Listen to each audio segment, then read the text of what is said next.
Hi guys, welcome back to Nick service creation. ఇవాళ దొండకాయతో ఒక మంచి రెసిపీ తయారు చేయబోతున్నమాట. దొండకాయ ఉల్లికారం. దొండకాయ అంటే ఇష్టం లేని వాళ్ళు కూడా మీరు ఇలా చేసి పెట్టండి, చక్కగా తినేస్తారనమాట. దొండకాయని పైన కింద రెండు కూడా కోసుకుని ఇలా మన గుత్తి వంకాయ కట్ చేసుకున్నట్టు ఈ విధంగా కట్ చేసుకోవాలన్నమాట. ఇలా నేనైతే ఒక 1/2 kg దొండకాయలు అయితే తీసుకుంటున్నాను. ఏం లేదు, ఇట్లా ఒక హాఫ్ అండ్ మళ్ళీ ఈ విధంగా ఇంకొక హాఫ్, ఈ విధంగా మొత్తం దొండకాయలన్నిటినీ కూడా కోసేసుకోవాలన్నమాట. దొండకాయలన్నీ కూడా ఈ విధంగా అయితే కట్ చేసేసుకున్నాను. ఇప్పుడు దీనికి ఉల్లికారం చేసుకుందాము మసాలా. దానికోసం ఒక కళాయి అయితే పెట్టేసుకున్నాను. ఇందులో ఒక 2 స్పూన్స్ ఆయిల్ వేసుకోవాలి. ఫస్ట్ ఇందులో 1 స్పూను మినపప్పు, ఒక 2 స్పూన్స్ పచ్చిశనగపప్పు,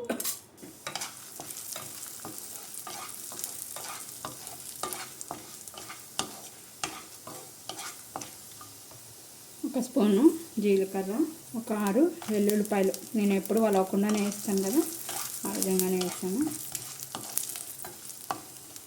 ఒక 2 చింతపండు ఇంకలు మీడియం ఫ్లేమ్లో పెట్టుకుని, నేను మీడియం సైజ్ ఆనియన్స్ 2 ఈ విధంగా చక్రాల్లో కట్ చేసుకుని వేసుకుంటున్నాను.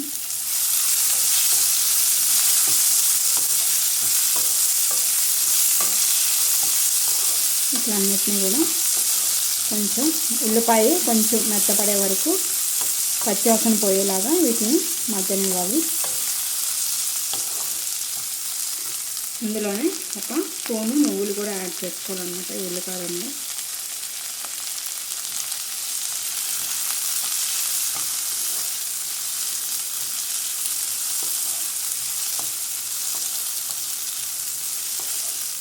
ఈ విధంగా ఫ్రై అయితే సరిపోతుంది. ఇప్పుడు దీన్ని మనం మిక్సీ జార్లోకి తీసేసుకుందాం. చల్లారిన తర్వాత దీన్ని ఫైన్ గ్రైండ్ చేసుకోవాల్సి ఉంటుంది. ఇది చల్లారినిద్దాం ఫస్ట్. అయితే గ్యాస్ ఆఫ్ చేసేసుకుని, ఇది కూడా చల్లారిపోయింది. నేను మిక్సీ జార్లోకి తీసేసుకుంటున్నాను వీటిని.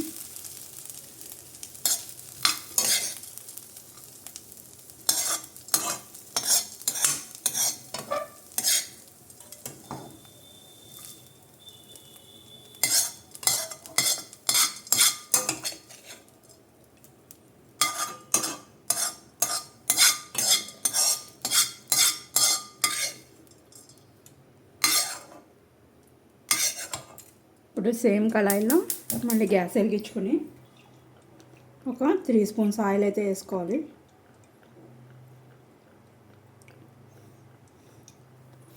మనం ముందుగా కట్ చేసి పెట్టుకుంటున్నాం కదా దొండకాయలు, అవన్నీ కూడా ఇందులో వేసేసుకోవాలన్నమాట.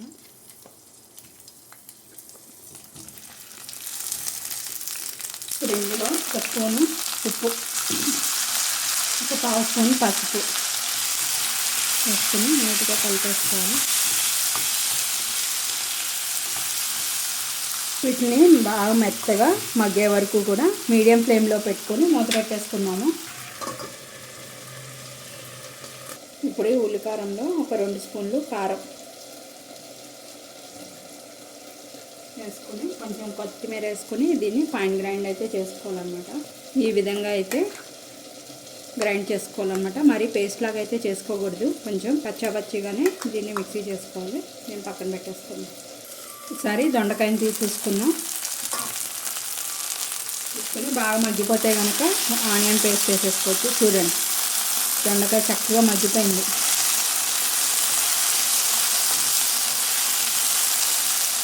ఇప్పుడు ఇందులో మనం తయారు చేసి పెట్టుకున్న ఉల్లికారం ఉంది కదా, అది మొత్తం కూడా ఇందులో యాడ్ చేసేసుకోవాలి.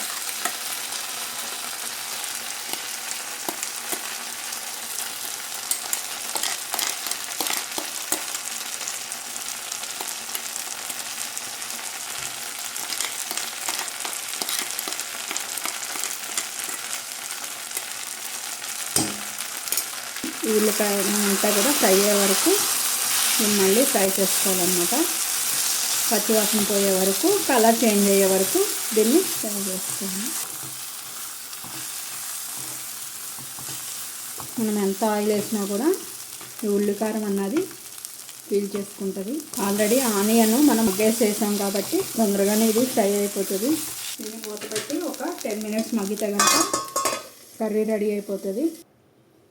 ఒకసారి చూసుకుందాం. కర్రీ అయితే రెడీ అయిపోయింది. గ్యాస్ అయితే ఆఫ్ చేసేసుకుందాము. చేసేసుకుని దీన్ని సర్వింగ్ బౌల్లో తీసుకుందాం.